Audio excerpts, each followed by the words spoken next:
What do you really know about meat?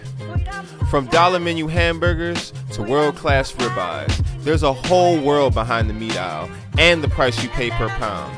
And now, more than ever, it's important to know what you're paying for and why.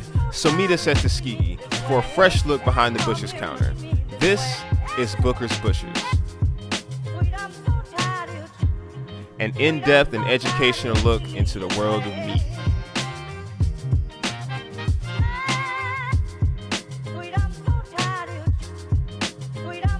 Welcome back to Booker's Butchers. Today's episode will be about a snacker's delight, beef jerky.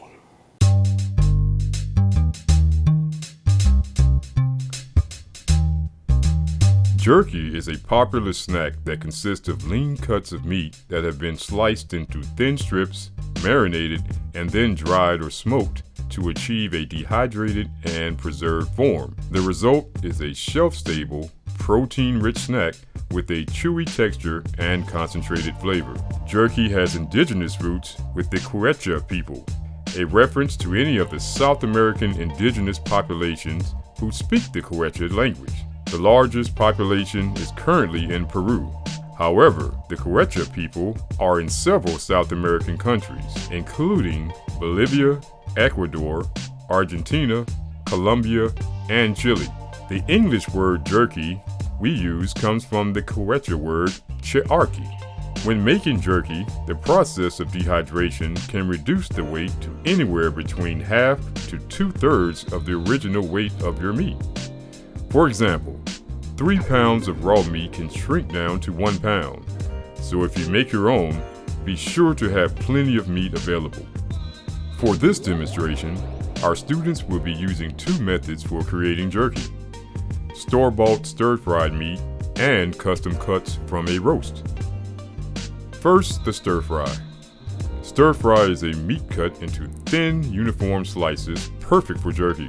Once you've secured your meat, which can be found in most meat aisles, you'll need aluminum foil and an aluminum tray to blend your seasoning and meat for the marinade. Anything can be used in your own marinade. Common jerky marinades are done with soy sauce, Worcestershire sauce, salt, sugar, spices, and sometimes liquid smoke. The students in this demonstration use their own mixtures of seasoning, including teriyaki sauce, ginger, black pepper, and brown sugar.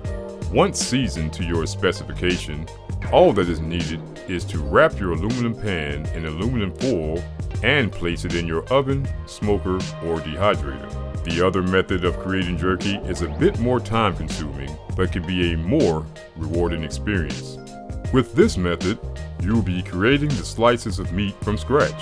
Be sure to carefully remove the fat from your meat, as you want your cuts to be as thin and as lean as possible.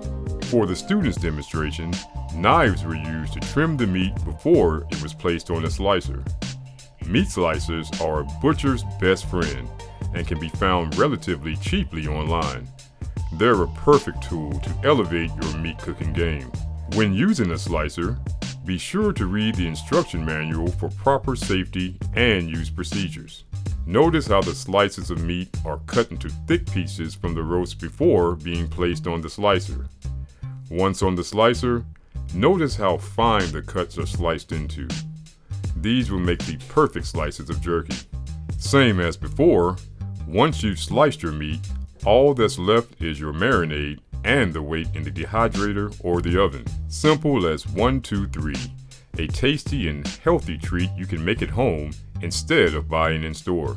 Join us next week for our final episode of Booker's Butchers, when we discuss how to make your own sausage.